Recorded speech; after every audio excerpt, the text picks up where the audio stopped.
Fraudulent document expert Gary Wallace became the Canada Border Services Agency's Cairo liaison officer.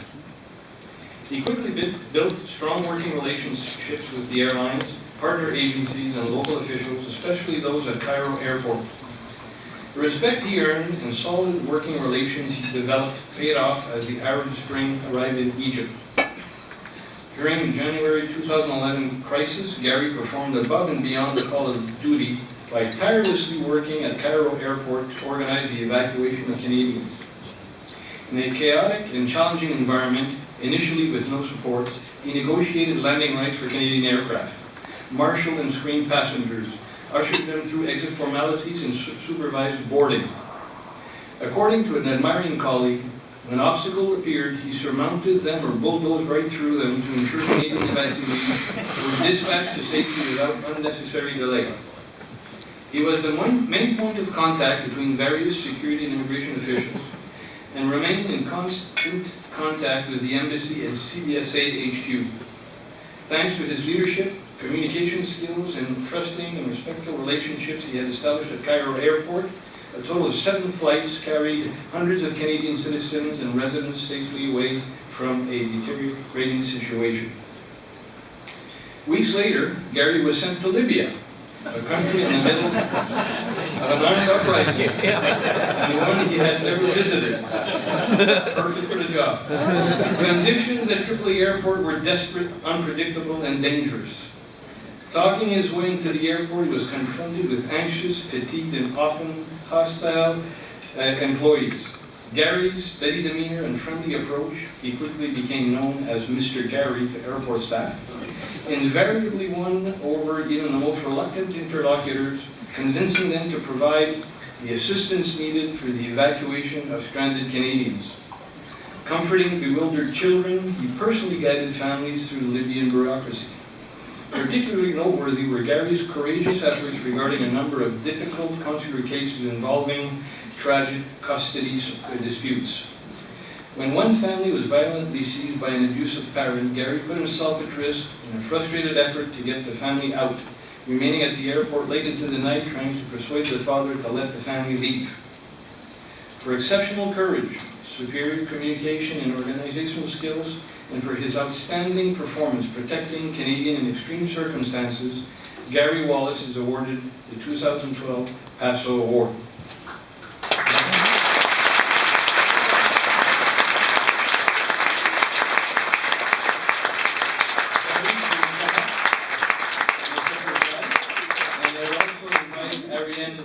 Director General, Canada Border Services Agency, to make the presentation. Ladies first.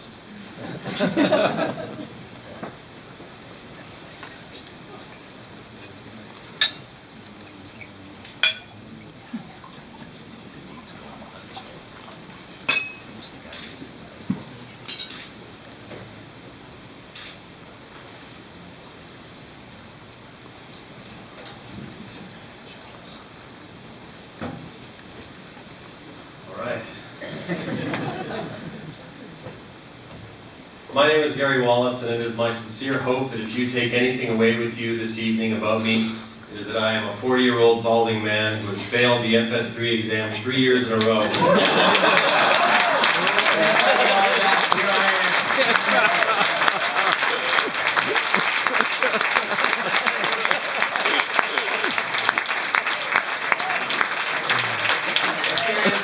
My name is Gary Wallace. I joined the Foreign Service a little more than 10 years ago. In my short career, I've been a trade officer, an immigration officer, and now I'm proud to represent the CBSA as a liaison officer in Cairo, Egypt.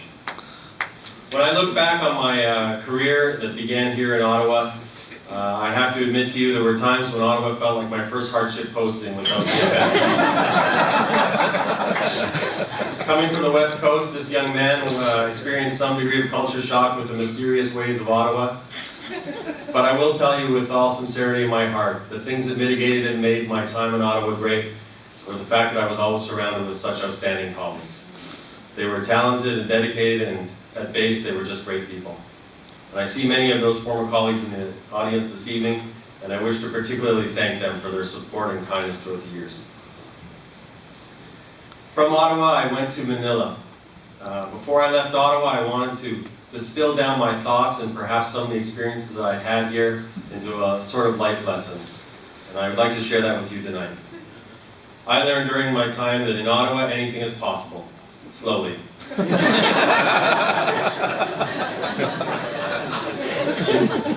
the Philippines, I had 2 fun years in the sun. I was surrounded by some of the most welcoming and happy people on earth. In the Philippines, it doesn't matter if it's a monsoon, an earthquake, or a military coup. Nobody loses their sense of humor and everyone stays happy-go-lucky. So if I could say that I learned anything in Manila in 2 years, it was this. No matter what life throws at you, and no matter how things get you down, after you sing a song, you often feel better. From Manila, I went to Hong Kong. Hong Kong was 3 years of fast-paced, expat, jet-set lifestyle, and I certainly enjoyed all of that. I spent most of my time, though, looking at fraud marriages from Fujian. And while that may have shaken my faith somewhat in the little angel Cupid, it did teach me one lesson that perhaps is even more poignant given the current circumstances here in Ottawa. And that lesson was this. No matter what anyone says and no matter what they do, at the end of the line, it's probably all just about the money.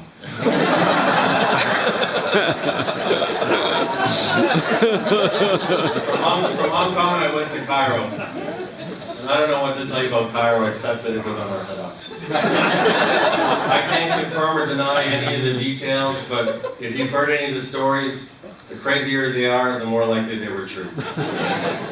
I was fortunate to be part of a small team that threw together an evacuation that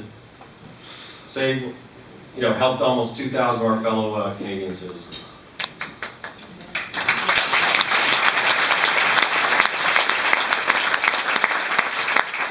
We did it by the seat of our pants, with some satellite phones and some shiny yellow vests. After the dust settled in Cairo, we thought we'd have time for a breather, but that wasn't the way it was going to be. We soon got the SOS from Libya, and with satellite phones tucked under our arms and wads of cash taped to our tummies, we got on the last Egypt flight to Tripoli. For a few days there it was touch and go, but in the end we were able to assist almost 1,000 of our fellow Canadian citizens. We were able to remove the HOM safely, and we were able to temporarily close and secure our chancery. When I left Tripoli on the CF Globemaster, I swore to myself I'd never set foot in that place again. Mid-flight, we learned that we were not going to be going to London again. We were told, in fact, we would be making a stop in Malta, where we'd recently been volunteered for the new Joint Task Force that would be operating out of there. And despite the vow that I'd made to myself at that time, I ended up flying back to Libya 6 more times on the Hercules. But having said all that, there's no possible way to pull off a caper like that without the unwavering support of the people back in Ottawa and all of our respective HQs. And in fact, the people that are sitting here this evening are those people that provided that support. And I'd like to particularly mention the people at the International Operations Directorate at CVSA, the International Network Support, and the Border Operations Center. So they made it possible, everything that we did. If I have any recognition, they share a part of it as well. Lastly, I'd like to thank someone who's not here. Many of you would know my spouse, Etsuko. As usual, when I fly off to somewhere that's strange and unpredictable, like Khartoum or Damascus or Ottawa, she's left to hold the fort and keep the home fires burning. Everything I've ever done is due to her unwavering support and love, and to her I offer my deepest thanks. And before I go, I won't let you hang. I won't leave you hanging. I'll let you know what I learned in Cairo, in Libya, and it's this: fortunately, nothing ever really goes according to plan.